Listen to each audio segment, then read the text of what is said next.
Glory be to God's holy name. எசேக்கியேல் 7ஆம் அதிகாரம் 6ஆம் வசனத்தை வாசிப்போம். Let's read Ezekiel chapter 7 verse 6. முடிவு வருகிறது, முடிவு வருகிறது, அது உன்மேல் நோக்கமாயிருக்கிறது, இதோ வருகிறது. And end is come, the end is come, it watcheth for thee, behold it is come. 1 பேதுரு 4ஆம் அதிகாரம் 7ஆம் வசனம். 1 Peter chapter 4 verse 7. எல்லாவற்றிற்கும் முடிவு சமயமாயிற்று, ஆகையால் தெளிந்த புத்தியுள்ளவர்களாயிருந்து ஜெபம் பண்ணுவதற்கு ஜாக்கிரதையுள்ளவர்களாய் இருங்கள். But the end of all things is at hand, be ye therefore sober and watch unto prayer. முடிவு வருகிறது என்கிறதான தலைப்பில் பரிசுத்த ஆவியானவருடைய உதவியோடு தேவனுடைய வார்த்தைகளை நாம் தியானித்துக் கொண்டிருக்கிறோம். We are meditating the word of God with the help of the Holy Ghost under the title The End is Come. இஸ்ரவேல் ஜனங்கள் கானான் தேசத்தை சுதந்தரிப்பதற்கு தடையாக அவர்கள் வாழ்க்கையில் போராடின 31 ராஜாக்களை குறித்து நாம் இந்த நாட்களிலே தியானித்து வருகிறோம். These days we are meditating about the 31 kings who were striving against the literal Israelites so that they do not inherit the literal Canaan. அந்த ராஜாக்கள் மரித்து போனார்கள். ஆனால் அவருடைய ஆவியானது இன்றைக்கும் நமக்கு விரோதமாக நாம் பரமகானானாகிய சீயோனையும் எருசலேமையும் சுதந்தரிப்பதற்கு தடையாக போராடி கொண்டிருக்கிறது. Those kings are dead, but even today the spirits of those kings are active and are striving against us so that we do not inherit the eternal Canaan which compriseth of Zion and New Jerusalem. யோசுவா 12ஆம் அதிகாரம் 17ஆம் வசனத்தை வாசிப்போம். Let's read Joshua chapter 12 verse 17. தப்புவாவின் ராஜா ஒன்று, எப்பேரின் ராஜா ஒன்று. The king of Tapua one, the king of Hepher one.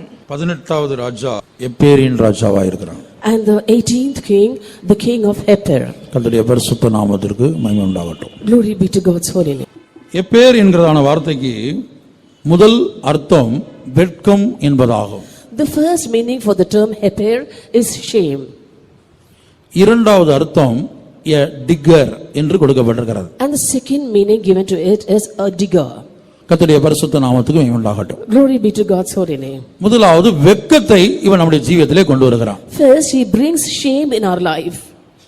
ஏதாயிலும் சுபாவங்கள் ஏதாயிலும் பாவங்களை நம்முடைய ஜீவியத்தில் கொண்டு வந்து வெட்கத்தை மற்றவங்க முன்னாடி வெட்கப்படுற அளவுக்கு நம்மளை மாற்றி விடுவான்.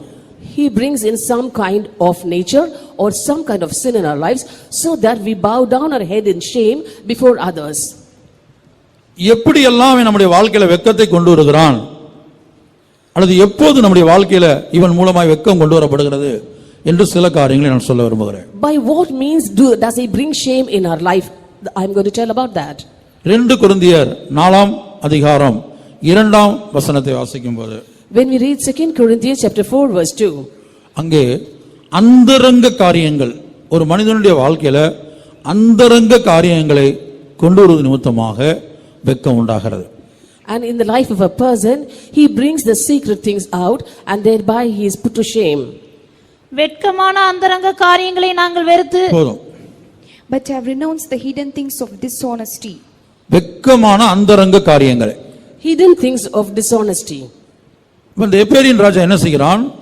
அந்தரங்க ஜீவியத்தில் ரகசிய ஜீவியத்தில் சில தோல்விகளை சில குற்றங்களை கொண்டு வருகிறான். Therefore this king of Hepher brings in certain failures and certain sins in our inner life or our hidden life. அதன் மூலமாக நம்முடைய ஜீவியத்தில் ஒரு வெட்கத்தை கொண்டு வருகிறான். And by that he brings a shame in our life. அநேக விஷயங்கள் இருக்கிறபடினால முக்கியமா சில காரியங்கள் எடுத்துக்கிறேன். நான் சீக்கிரம் வரிசையா சொல்லிட்டே போறேன்.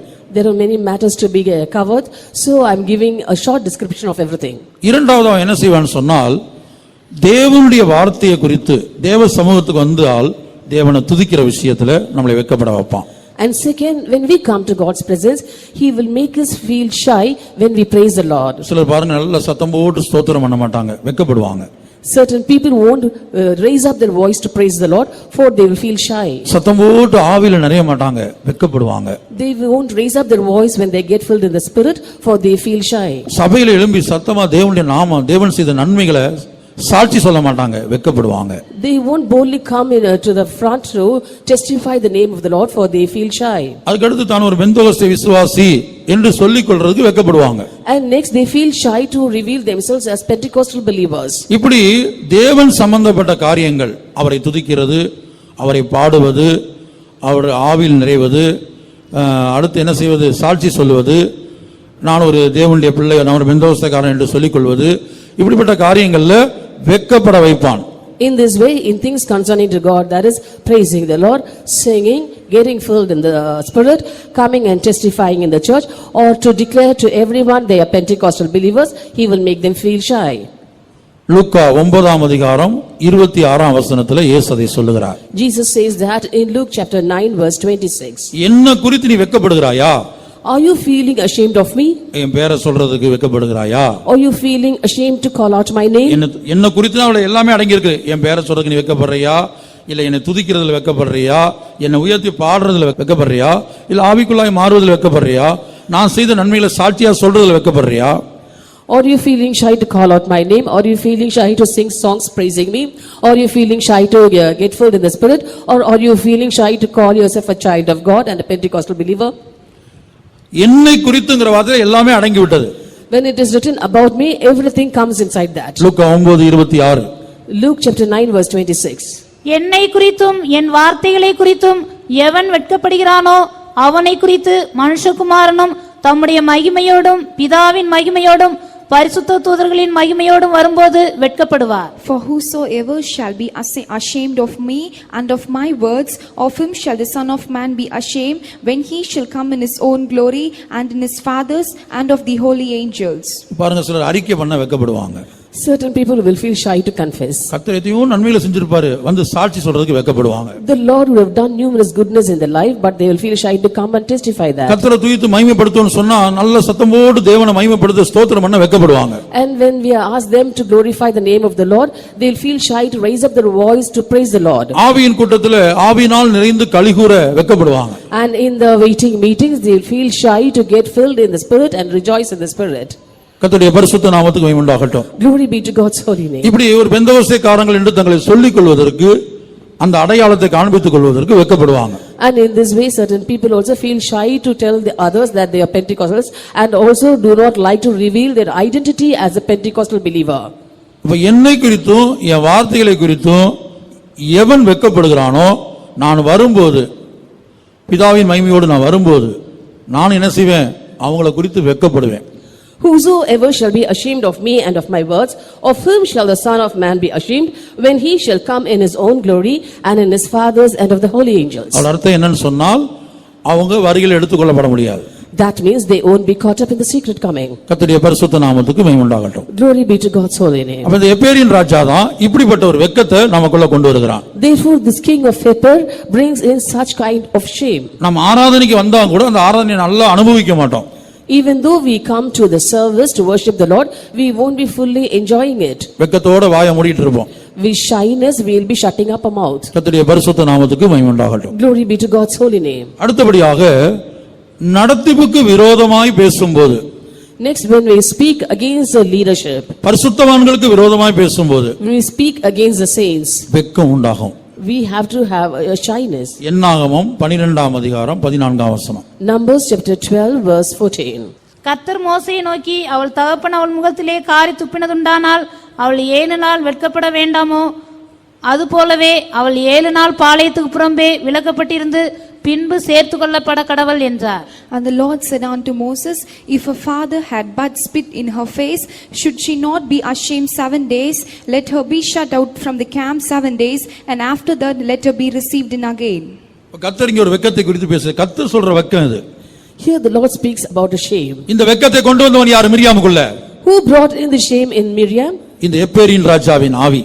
The spirit of the king of Epher. அவன் என்ன செய்தான்? What did he do? மோசேக்கு விரோதமாய் பேச வைத்தான். It made her speak against Moses. மோசேயை குற்றப்படுத்த வைத்தான். And he made her to find fault with Moses. மோசேயுடைய வாழ்க்கையில காணப்பட்ட குறையை பேச வைத்தான். It made her to speak about the shortcoming in the life of Moses. அதனால கர்த்தர் சொல்றார், அவளுக்கு ஒரு வெட்கம் உண்டாகி விட்டது. அதான் குஷ்டரோகம் பிடிச்சிச்சு, அது ஒரு வெட்கம்.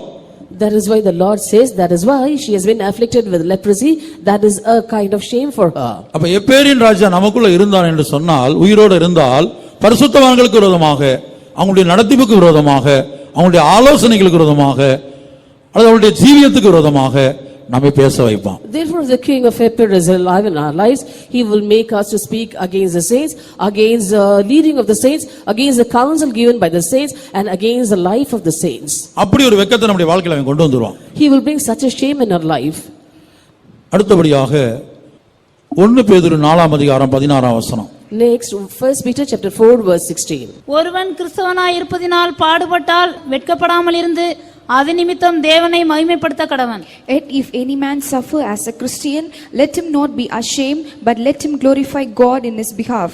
கிறிஸ்தவனாய் இருப்பது நிமித்தம் வரக்கூடிய பாடுகள், A suffering because he is a Christian. அந்த பாடுகளுக்கு இவன் வெட்கப்பட வைப்பான். அந்த பாடுகளை படப்பட மாட்டான். And he will make that Christian to feel shy for that suffering. He will never allow him to suffer. நாம் கிறிஸ்தவனாய் இருக்கிறதுனால நமக்கு இந்த உலகத்துல பல்வேறு பாடுகள் இருக்கிறது. And similarly, just because we are Christians, we are suffering certain kinds of sufferings in this world. ஒரு இடத்துக்கு நீங்க வேலைக்காக போறீங்க, ஒரு இன்டர்வியூக்காக போறீங்க. Suppose you are going to a place for an interview. ஒருவேளை நீங்க கிறிஸ்தவனாக இருக்கிறதுனால அல்லது பெந்தகோஸ்தேக்காரங்களா இருக்கிறதுனால உங்களுக்கு அந்த இடம் கிடைக்காம இருக்கலாம். நீங்க போங்கன்னு சொல்லிடலாம். Just because you are a Christian and that too you are a Pentecostal, you will be denied that post. ஒரு அபார்ட்மெண்ட்ல வீட்டுக்கு போறீங்க, வாடகை வீடு பார்த்து போறீங்க அபார்ட்மெண்ட்ல. Suppose you are searching a rented house in an apartment and you find one. நாகர்கோயில்ல நடந்த சம்பவம் இது. நாகர்கோயில்ல This took place in Nagarkoil. அவங்க சொல்லிட்டாங்க, பெந்தகோஸ்தேக்காரங்களா, ஐயோ கொட்டடிக்கிற பார்ட்டியா, வேண்டாம் வீடு தர மாட்டோம் போங்கன்னு துரத்தி விட்டாங்க. And the owner of that apartment said, "Oh, you Pentecostal people, you are drummers. We are not ready to give our house to you, so better quit this place." அப்ப அவங்களுடைய என்னன்னா, நம்ம ஆட்கள் வீட்டுல போய் எல்லா வீட்லயும் முந்தி பாத்தீங்கன்னா விசுவாசிகள் வீட்டுல பாஸ் லாசரஸ் அவர்கள் சொல்லுவார், எல்லா வீட்லயும் என்ன இருக்குமா, பெரிய ட்ரம் இருக்கும். எல்லாம் என்ன செய்வாங்க, அதிகாலை சோத்திர ஜெபத்துல 4 மணிக்கு எழும்பி போட்டு கொட்டடிச்சு சுத்தில இருக்கவங்கள தூங்க விட மாட்டாங்க. In olden times, Pastor Lazarus used to say, every Pentecostal house had a drum of their own. So early in the morning at 4 o'clock, they used to rise up and sing songs using the drum, and therefore they will be disturbing everyone in the nearby area so that they cannot have a peaceful sleep. அதுபோல அந்த அபார்ட்மெண்ட்ல உள்ளவங்க யோசிச்சாங்க, இவங்க அதிகாலை 4 மணிக்கு எழும்பி போட்டு drum அடிச்சு நம்ம தூக்கத்தெல்லாம் கெடுத்துருவாங்க அப்படி நினைச்சாங்க. Similarly, the owner of that apartment thought that Pentecostal people might be raising up early in the morning at 4 and start beating the drum and disturbing them out of their sleep. பெந்தகோஸ்தேக்காரங்க தான், ஆனா இவங்க வீட்ல drum இல்லங்கற விஷயம் அவங்களுக்கு தெரியாது. They are Pentecostals, but the owner of the flat did not know that they did not have a drum of their own. சத்தம் போட்டு ஸ்தோத்திரம் பண்ணோம், அல்லேலூயா பாட்டிமாங்க. முந்தி அல்லேலூயா பாட்டிமாங்க பெந்தகோஸ்தேக்காரங்கள. Earlier Pentecostals were being called as Hallelujah party. கர்த்தருடைய பரிசுத்த நாமத்துக்கு உண்டாகட்டும். Glory be to God's holy name. அப்படிதான் நெய்வேலி சுரங்கத்தில் வேலை பார்த்த ஒரு சகோதரனை குறித்து பாஸ்டர் டேவிட் ராஜ் ஒரு மெசேஜில் இப்படி சொல்றார். அவர் வேலைக்கு போகும்போதெல்லாம் அங்க உள்ளவங்க சொல்லுவாங்க, அல்லேலூயான்னு கூப்பிடுவாங்களாம். Brother David Raj in one of his messages was telling that a believer who worked in Neyveli mines was being mocked at and called as Hallelujah. ஏன்னா வேலை ஸ்தலத்தில் பேசும்போது என்ன செய்யறாரு, ஒரு காரியம் செய்யும்போது அல்லேலூயா என்று சொல்லி காரியங்களை செய்யறாரு. For all the while when he was working in their place of work, he used to utter Hallelujah. உலகத்தார் நினைத்து கொண்டாங்க, அவங்க என்ன செஞ்சாங்க, இவங்க பெந்தகோஸ்தேக்காரங்க நம்ம அடிக்கடி ஆவியில் நிறைய சத்தம் போடுவாங்க, அல்லேலூயான்னு கத்துவாங்க, டிஸ்டர்பன்ஸா இருக்கும், அதனால வாடகை விட்டு தர மாட்டோம் அப்படின்னு சொல்லி அனுப்பிட்டாங்க. The people in the world think that these are Pentecostals. They'll be rising up early in the morning and disturbing us out of the sleep, and also will be shouting aloud saying Hallelujah. So we are not going to give our house to them. Saying so, they send them off. சிலர் தங்களுடைய பிள்ளைகளை RC கான்வென்ட்ல சேர்க்க முடியாது போன போது காதலையும் கடத்திலையும் ஒண்ணு இல்லைன்னு பார்த்து, நீங்க பெந்தகோஸ்தேக்காரங்களா, உங்க பிள்ளை இங்க சேர்க்க மாட்டோம்னு சொல்லிட்டாங்க. And certain children, when the parents took them to RC schools to admit them in convents, the staff there saw them without any jewels on the ears and the neck, and so asked them, "Are you Pentecostals? So we are not going to allow your children to be admitted here." இதான் கிறிஸ்தவனாய் இருக்கிற நிமித்தமாக வரக்கூடிய பாடுகள். These are the sufferings that a Christian suffers. ஆனா இவன் என்ன செய்வான்னு சொன்னா, இதற்கெல்லாம் வெட்கப்பட வைப்பான். But this king will make them to feel shy over all these things. அதனால தான் நம்ம என்ன செய்றோம், ட்ரம் என்ன செய்யறது இல்ல, வீட்ல வாங்கி வைக்கிறது இல்ல. That is why we do not have a drum of our own in our house. இன்னும் சிலர் பாத்தீங்கன்னா கூட்டத்துக்கு பைபிள் எடுத்து வர மாட்டாங்க. எனக்கு பைபிளை பிடிச்சு வரதுக்கு வெட்கம். And certain people will feel shy to carry the Bibles across the road to the faith home. அப்ப இங்க நான் பார்க்கும்போது ஏன்னா அது கிறிஸ்தவனாய் இருக்கிறது நிமித்தமாக வெட்கப்படுவது. Here I just want to show you how certain people are feeling shy to suffer as a Christian. கர்த்தருடைய பரிசுத்த நாமத்துக்கு மகிமை உண்டாகட்டும். Glory be to God's holy name. அப்ப என்ன செய்யணும்? நம்முடைய அடையாளத்தை நாம் வெளிப்படுத்த வேண்டும். So we must reveal our identity. அதான் ஒரு பரிசுத்தவான் சொன்னாரு, நீங்க ஞாயிற்றுக்கிழமை ஆராதனைக்கு எப்படி வரீங்களோ, ஒரு மெசேஜ்ல சொன்னார். குன்னூர் சென்டர்ல இருக்கும்போது அவர் ஒரு கன்வென்ஷன்ல பேசும்போது சொன்னார், ஒரு முக்கியமான ஒரு பரிசுத்தவான் தேவ ஜனங்களை பார்த்து சொன்னார், நீங்க எப்படி ஞாயிற்றுக்கிழமை ஆராதனைக்கு அந்த வெள்ளை சேரியோட வர்றீங்களோ அதுபோல உங்க உறவினர்கள் மத்தியில ஏதாவது முக்கியமான ஃபங்க்ஷன் வச்சு ரட்சிக்கப்படாங்க யாராவது முக்கியமான ஃபங்க்ஷனுக்கு கூப்பிட்டா நீங்க அந்த இடத்துக்கும் இதே அடையாளத்தோட போகணும். நான் எந்த வருஷக்காரங்க, நான் ஒயிட் ட்ரெஸ்ல தான் வருவேன், இதே அடையாளத்தோட போகணும்.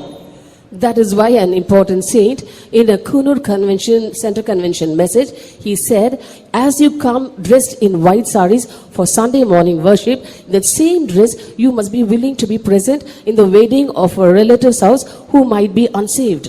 அப்ப நீங்க என்ன செய்றீங்க? அவங்களுக்கு ஏற்றபடி பட்டு புடவைகளை விலை உயர்ந்த புடவைகளும் கட்டிக்கிட்டு அந்த ஃபங்க்ஷனுக்கு போறீங்க.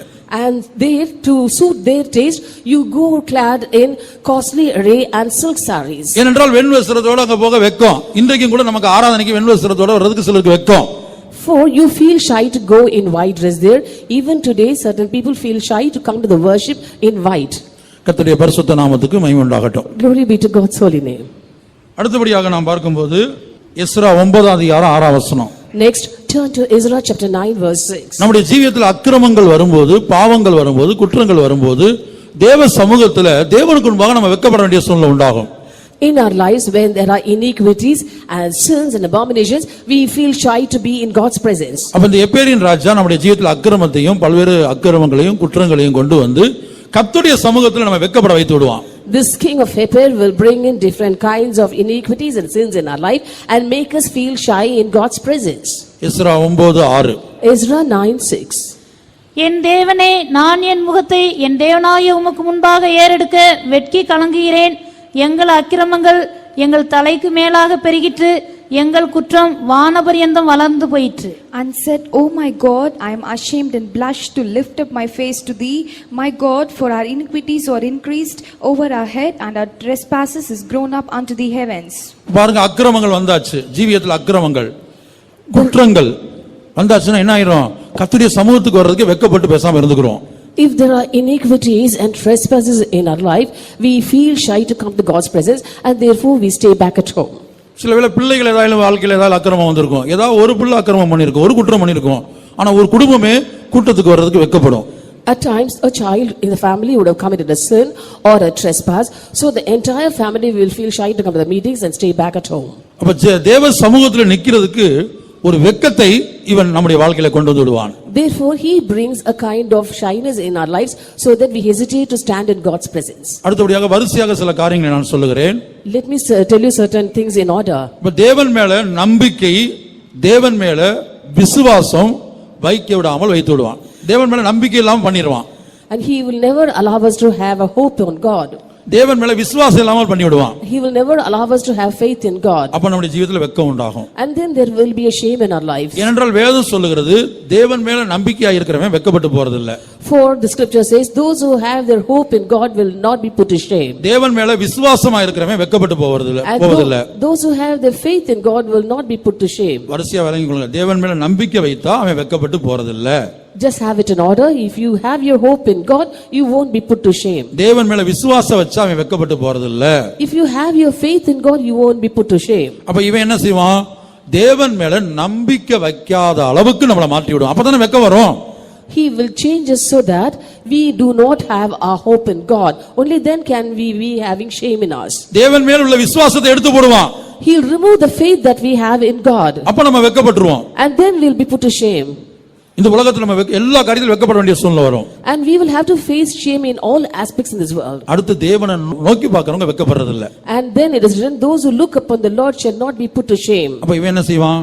What will he do? தேவனையே நோக்கி பார்க்காத அளவுக்கு நம்மள மாற்றி விடுவான். He will change us so much that we are not able to look unto God. கூட்டங்களுக்கு வருவோம். We will come to the meeting. ஆராதிப்போம். We will worship. ஆனா கல்வாரியை நோக்கி பார்க்க மாட்டோம். But never will we look unto Calvary. ஏன்னா தேவனை நோக்கி பார்த்தா கல்வாரியை நோக்கி பார்த்தா நமக்கு வெட்கமே கிடையாது.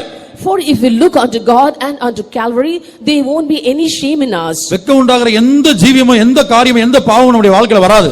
No life or no sin in our life will be found that will put us to shame. அதனால இவன் என்ன செய்றான்னு சொன்னால் தேவனையே நோக்கி பார்க்க முடியாத அளவுக்கு நம்மை மாற்றி விடுவான். So he changes us so much that we are not able to look unto God. அப்ப தேவன் மேல நம்பிக்கை வைக்காவிட்டால் வெட்கம் வரும். If we do not have our hope in God, there will be shame. தேவனை விசுவாசிக்காவிட்டால் வெட்கம் வரும். If we do not believe in God, there will be a shame. தேவனை நோக்கி பார்க்காவிட்டால் வெட்கம் வரும். If we do not look unto God, there will be shame. அடுத்து தேவனுக்கு காத்திருக்காவிட்டால் வெட்கம் வரும். And next, if we do not wait for the Lord, there will be shame. ஏன்னா தேவனுக்கு காத்து இருக்கிறவங்களுக்கு ஒரு நாள் வெட்கம் வராது. For those who wait on the Lord will never be put to shame. அதனால இவன் என்ன செய்வான்னா தேவனுக்காக காத்திருக்க விடாத அளவுக்கு நம்மளை மாத்திடுவான். Therefore he will change us so much that we do not wait for the Lord. அப்பதானே வெட்கம் நம்முடைய வாழ்க்கையில வரும். Only then will our life be put to shame. அடுத்து தேவனை விட்டு விலகுனால் தேவனை விட்டு விலகுறவங்க வெட்கப்படுவாங்க. Next, those who depart from the Lord will be put to shame. அப்ப இவன் என்ன செய்வான் தேவனை விட்டு நம்மை விலகும்படியாய் செய்வான். Therefore he will make us to depart from the Lord. இப்ப பாருங்க வரிசையா நான் சொல்றேன். சங்கீதம் 22:5. I am giving it to you in order. Psalm 22:5. அங்கே நான் வாசிக்கிறோம் தேவன் மேல நம்பிக்கை வச்சா அவங்க வெட்கப்பட்டு போறதில்லை. There we read that those who place their trust in God shall not be put to shame. ரோமர் 9:33. Romans chapter 9 verse 33. தேவன் மேல விசுவாசம் வச்சவங்க வெட்கப்பட்டு போறதில்லை. And those who have their faith in God shall not be put to shame. ரோமர் 10:11. Romans 10:11. அங்கேயும் கர்த்தர் மேல விசுவாசம் உள்ளவங்க வெட்கப்பட்டு போறதில்லை. And there too it is written that those who believe in the Lord shall not be put to shame. சங்கீதம் 34:5. Psalm 34:5. கர்த்தரை நோக்கி பார்க்கறவங்க வெட்கப்பட்டு போறதில்லை. Those who look unto the Lord shall not be shamed. ஏசாயா 49:23. Isaiah chapter 49 verse 23. கர்த்தருக்கு காத்திருக்கிறவர்கள் ஒருபோதும் வெட்கப்பட்டு போவதில்லை. And those that wait for the Lord shall never be put to shame. Jeremiah 17:13. Jeremiah chapter 17 verse 13. கர்த்தரை விட்டு விலகினால் வெட்கப்பட்டு போவார்கள். And those who depart from the Lord shall be put to shame. இப்ப விளங்குதா உங்களுக்கு? Now are you able to understand? அப்ப கர்த்தர் மேல நம்பிக்கை இல்லாமல் நம்மை மாற்றுவான். அப்பதான் வெட்கம் நம்ம வாழ்க்கையில வரும்.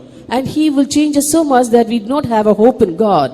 கர்த்தர் மேல விசுவாசம் இல்லாம மாத்திடுவான். He will change us that we do not have a faith in God. கர்த்தரை நோக்கி பார்க்க விடாம மாத்திடுவான். He will not allow us to look unto God. கர்த்தருக்காக காத்திருக்க விடாமல் பண்ணிடுவான். He will not allow us to wait for the Lord. கர்த்தரை விட்டு விலக வைச்சிருவான். He will make us to depart from the Lord. கடைசியாக என்ன சம்பவிக்கும் என்று சொன்னால் Finally what happens? கர்த்தர் மேல நம்பிக்கை நம்ம வாழ்க்கையில இல்ல. We do not have the trust in God. கர்த்தர் மேல விசுவாசம் இல்ல. We do not believe God. கர்த்தருக்காக காத்திருக்கல. We do not wait for the Lord. கர்த்தரை நோக்கி பார்க்கல. We did not look unto the Lord. கர்த்தரை விட்டு விலகிட்டோம். We have departed from the Lord. கடைசி என்ன நடக்கும்? Finally what happens? கடைசியா ஒரு பெரிய வெட்கத்தை அவன் கொண்டு வருவான். Finally he brings in a big shame. அந்த வெட்கம் என்ன தெரியுமா? Do you know what that shame is? இயேசுவின் ரகசிய வருகையிலே கைவிடப்பட்டு வெட்கத்துக்குள்ளாய் மாறுவோம். We will be left back in the secret coming of Jesus and will be put to much shame. அந்த ஒரு வசனத்தை மட்டும் வாசிங்க. இயேசுவின் ரகசிய வருகையில கைவிடப்படும் போது ஒரு வெட்கம் உண்டாகும். 1 யோவான் 2:28.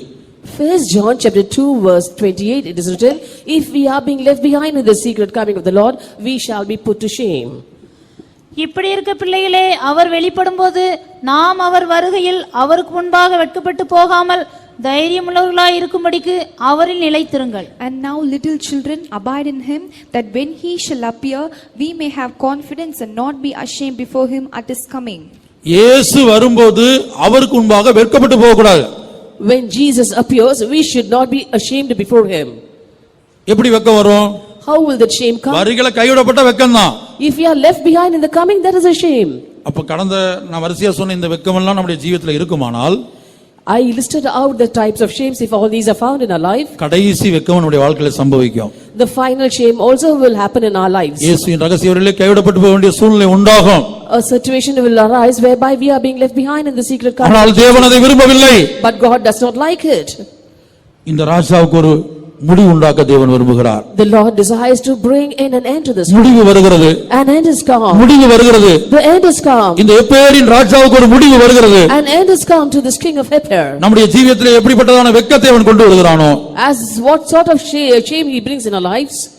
ஆண்டவர் இந்த ராஜாவுக்கு ஒரு முடிவு உண்டாக்கும் போது when the Lord brings an end to this king, கர்த்தர் மேல் நம்பிக்கை உள்ளவர்களாய் நாம் காணப்படுவோம். we will have a trust in the Lord. கர்த்தர் மேல் உறுதியான விசுவாசம் உள்ளவர்களாய் காணப்படுவோம். We will have a firm faith in God. எப்போது கர்த்தரை நோக்கி பார்க்கக்கூடியவர்களாய் காணப்படுவோம். All the while we will be looking unto God. கர்த்தருக்கு காத்திருக்கக்கூடியவர்களாய் காணப்படுவோம். We will start to wait upon the Lord. எந்த சந்தர்ப்பத்திலும் கர்த்தரை விட்டு விலகாதவர்களாய் காணப்படுவோம். At no cost will we depart from the Lord. இயேசு வரும்போது மத்திய ஆகாயத்திலே அவருடைய ரகசிய வருகையிலே எடுத்துக்கொள்ளப்படக்கூடியவர்களாய் நாம் காணப்படுவோம். And when Jesus appears, we will be caught up in the mid-air.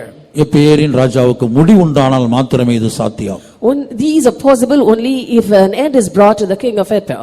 ஆகவே இப்போது இந்த எப்பேரின் ராஜா என் ஜீவியத்தில் உயிரோடு இருக்கிறான் என்பதை நாம் ஒத்துக்கொள்வோமாக.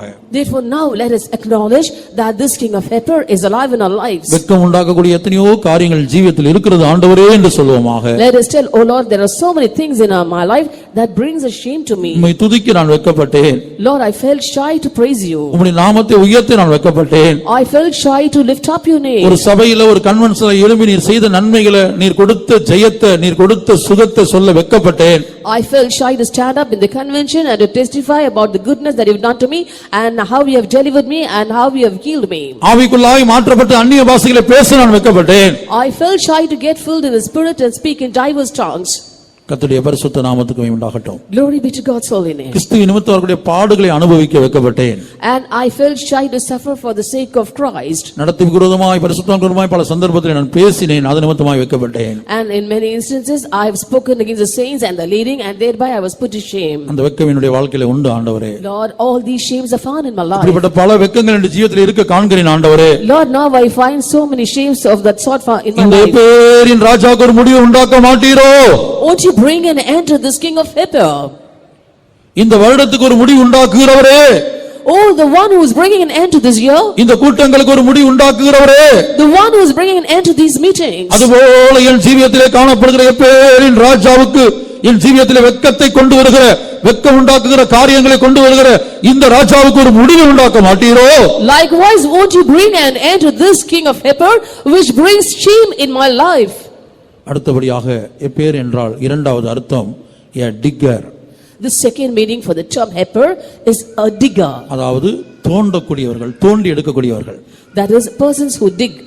கர்த்தருடைய பரிசுத்த நாமத்துக்கு மகிமை உண்டாகட்டும். Glory be to God's holy name. இப்போ இந்த எப்பேரின் ராஜா நமக்குள்ள உயிரோடு இருந்தா என்ன செய்வான்னு சொன்னா, முதலாவது தேவன் நம்முடைய வாழ்க்கையில மன்னித்ததான பாவங்களை தோண்டி தோண்டி எடுத்துக்கிட்டே இருப்பான். ஆண்டவர் மன்னிச்சிட்டாரு. இயேசுவின் ரத்தம் சகல பாவங்களையும் நீக்கி நம்மை கழுவி சுத்திகரிக்கும் என்று எழுதப்பட்டிருக்கிறது. It is written that the blood of Jesus washes us from all sins, but if this king of Epher is present in our lives, he will once again be digging out our sins which has been forgiven by Jesus. கர்த்தருடைய பரிசுத்த நாமத்துக்கு மகிமை உண்டாகட்டும். Glory be to God's holy name. சகல பாவங்கள் என்று எழுதப்பட்டிருக்கிறது. It is written all sins. இயேசுவின் ரத்தம் சொல்லல இந்த பாவத்தை தான் நான் மன்னிப்பேன், இந்த பாவத்தை என்னால மன்னிக்க முடியாது.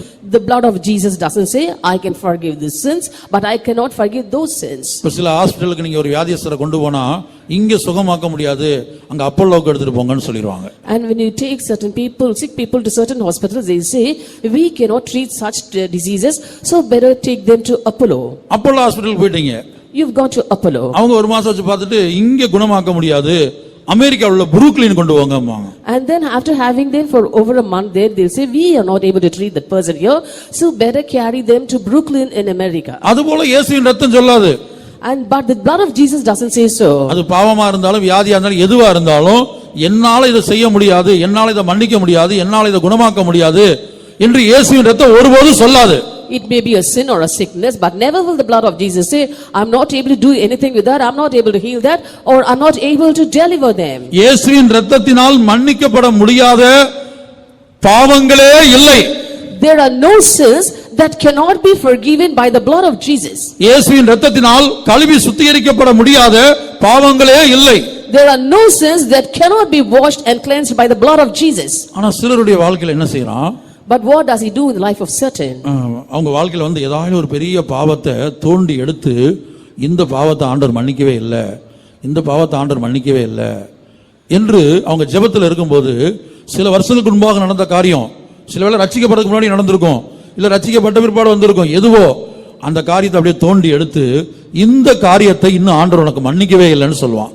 Certain people, when they are in the prayer, he will be coming and digging out certain sins that have been done in the past, maybe even before they were saved, and will be ushering in their word, or whispering in their ear saying, God hasn't forgiven these sins. அப்ப என்ன சம்பவிக்கும்?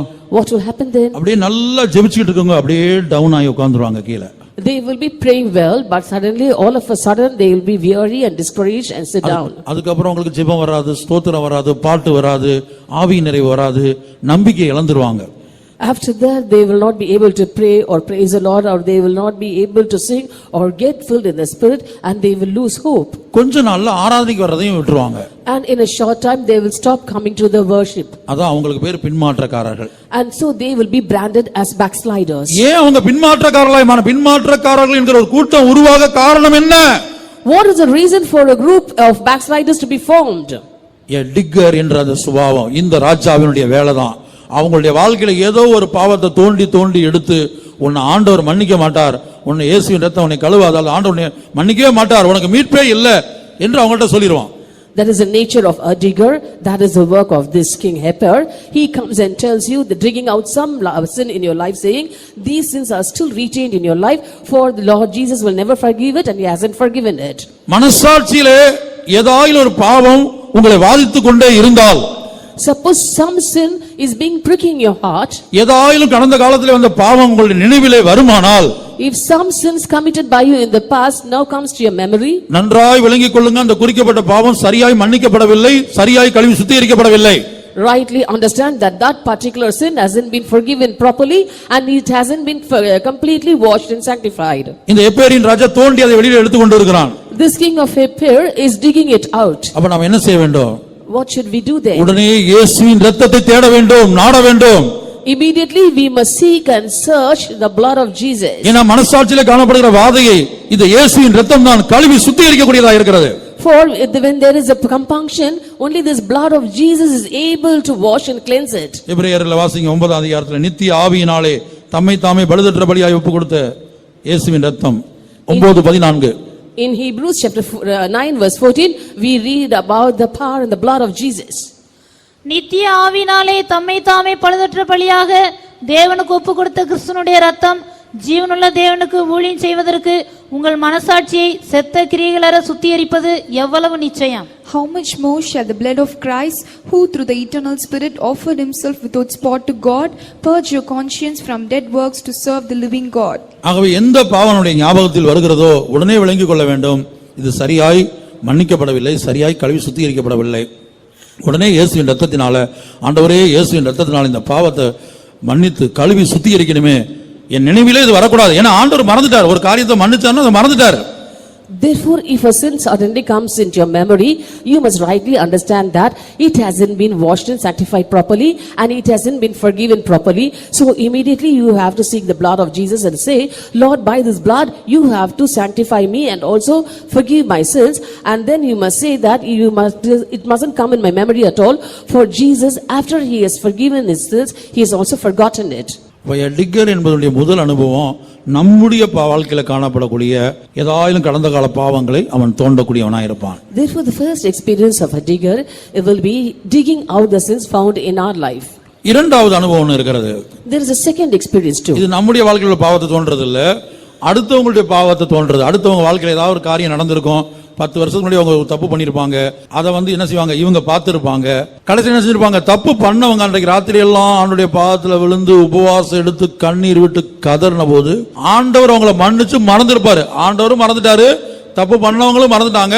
ஆனா பார்த்த ஆளு அதை ஞாபகத்தில் வச்சுக்கிட்டே இருக்குது, இந்த ஆள் அந்த தப்பு பண்ணுச்சு, என் கண்ணால பார்த்தேன், என் 2 கண்ணால பார்த்தேன். Suppose a person had committed a sin some 10 years ago.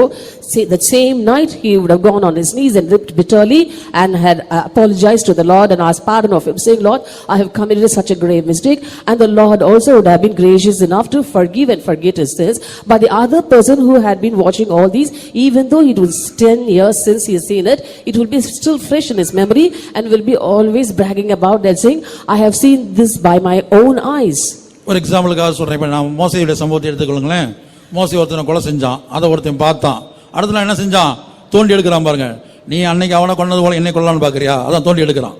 Now let me tell you the life of Moses as an example here.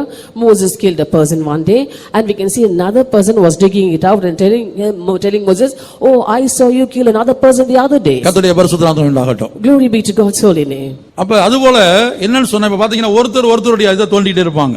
Similarly, they'll be digging one another's sins. அதுபோல நம்முடைய பெந்தகோஸ்திலும் கூட ஒருத்தருக்கு பிரச்சனை வரும்போது நீ யாருன்னு எனக்கு தெரியாதா அப்படின்னு ஆரம்பிப்பாங்க. நீ யாருன்னு எனக்கு தெரியாதா.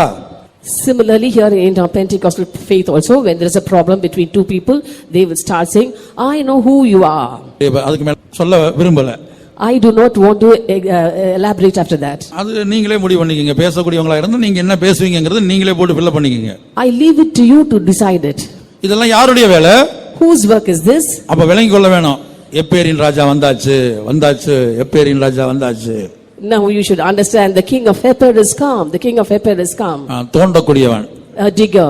அவன் தோண்டிக்கிட்டே இருப்பான். He'll keep on digging. கர்த்தருடைய பரிசுத்த நாமத்துக்கு உண்டாகட்டும். Glory be to God's holy name. பாருங்க, ஒரு இடத்துல ஒரு கொலை நடந்துருச்சுன்னு வெச்சுக்கங்க. Suppose there is a murder in a place. ஒருவேளை சட்டம் வந்து அவங்களுக்கு நிரபராதின்னு விடுதலை ஆக்கியிருக்கும். The law may leave them off saying that they are innocent. ஆனா இவங்க மறுபடியும் அந்த பிரேத குழியை தோண்டுவாங்க மறுபடியும் தோண்டுவாங்க.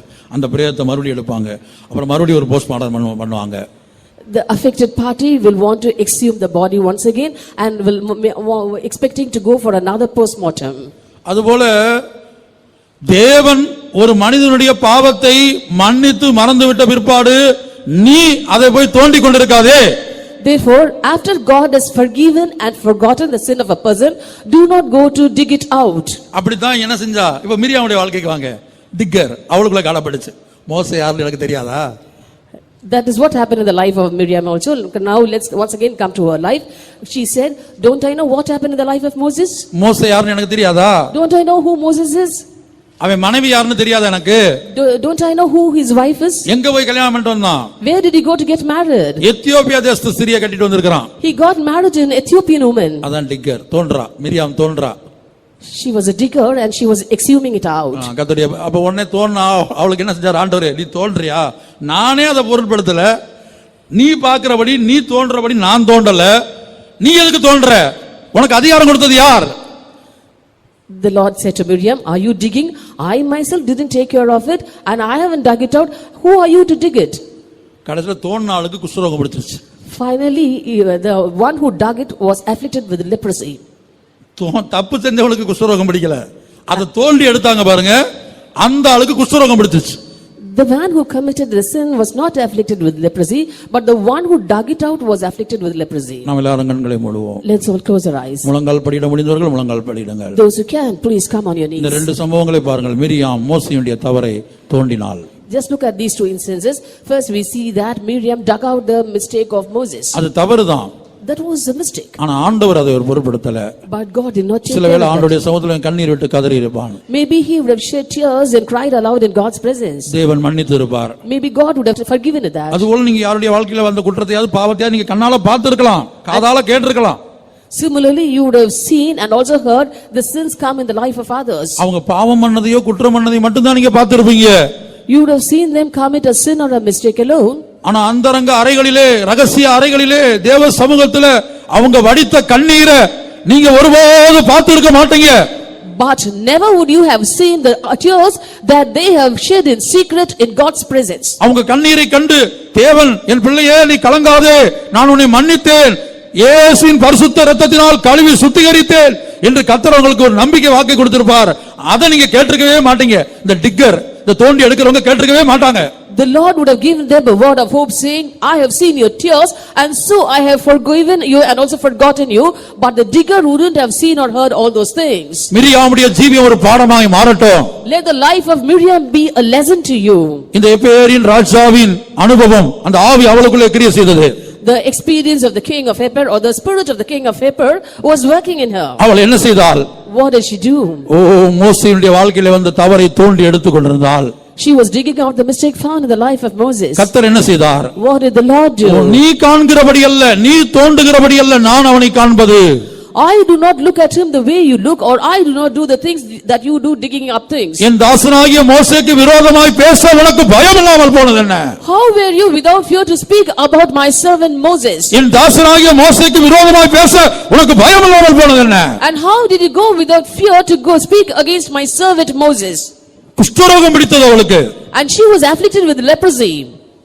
தாழ்த்துவமாக Let us humble ourselves. ஆண்டவரே, எனக்குள்ளே மற்றவருடைய பாவங்களை தோண்டுகிற அனுபவம் உண்டு. Lord, I have the experience of digging out the sin of others. எனக்குள்ள என்னுடைய பாவங்களை தோண்டுகிற அனுபவம் உண்டு. I have the experience of digging out my own sin. அந்த எப்பேரின் ராஜாவுக்கு ஒரு முடிவை கொண்டு வர மாட்டீரோ? Oh Lord, won't you bring an end to the king of Epher? முடிவு வருகிறது. An end is come. முடிவு வருகிறது. The end is come. இந்த எப்பேரி ராஜாவுக்கும் தேவன் ஒரு முடிவை கொண்டு வருகிறார். The Lord brings an end to the king of Epher. நீங்கள் எத்தனை பேர் அதை விசுவாசிக்கிறீர்கள்? How many of you believe? இன்றைக்கே ஜெயம். Right, today there's a victory. இன்றைக்கே விடுதலை. Today there's a deliverance. இன்றைக்கே விடுதலை. Today a deliverance. இன்றைக்கே அந்த ராஜாக்கள் சங்கரிக்கப்படுகிறார்கள். And today those kings are being slain. இன்றைக்கே அந்த ராஜாக்களுக்கு ஒரு முடிவு வருகிறது. And right today there's an end to these kings. இந்த வருடம் முடிகிற வரைக்கும் நீங்க காத்திருக்க வேண்டாம். You needn't wait for the year to come to an end. இந்த 18 ராஜாக்களுக்கும் All these 18 kings முடிவு உண்டாகும்படியாக to bring an end. ஒரு டிசம்பர் 31 தேதி வரைக்கும் காத்திருக்க வேண்டாம். You needn't wait for December 31 to arrive. இந்த கூட்டத்தின் கடைசி கூட்டம் வரைக்கும் நீ காத்திருக்க வேண்டாம். You needn't wait for the last meeting of this series. நீ விசுவாசித்தால், If you believe, நீ நோக்கி பார்த்தால், if you look unto, நீ கர்த்தருக்கு காத்திருந்தால், if you wait for the Lord, இப்போதே அழிவு, right now a destruction, இந்த ராஜாவுக்கு இப்போதே முடிவு. an end to these kings right now. தேவன் ஜெயித்திருக்கிறார். God has won. இந்த ராஜாக்கள் தோல்வி அடைந்தார்கள். All these kings are defeated. இயேசுவின் நாமம் ஜெயித்தது. The name of Jesus has won. இயேசுவின் இரத்தம் ஜெயித்தது. The blood of Jesus has won. சகல சத்துருவின் வல்லமைகளும் தோல்வி அடைந்தது. All the powers of the enemy are defeated. இயேசுவின் நாமம் விஜயிக்கட்டே, சாத்தான கோட்டைகள் தகர்ந்திடட்டே. இயேசுவின் நாமம் விஜயிக்கட்டே, சாத்தானே கோட்டைகள் தகர்ந்திடட்டே. சுவிசேஷத்தின் கொடியுயரட்டே, தாமரை சங்கங்கள் உணர்ந்திடட்டே. சுவிசேஷத்தின் கொடியுயரட்டே, தாமரை சங்கங்கள் உணர்ந்திடட்டே. போகுதலோ போர்வீரரோ ரட்சகனேசுவின் பிரியஜனமே, ரிஷாதூரின் படகவுமாய் உணர்வோடு நம்மோட்டு போகுகிறா. போகுதலோ போர்வீரரோ ரட்சகனேசுவின் பிரியஜனமே, ரிஷாதூரின் படகவுமாய் உணர்வோடு நம்மோட்டு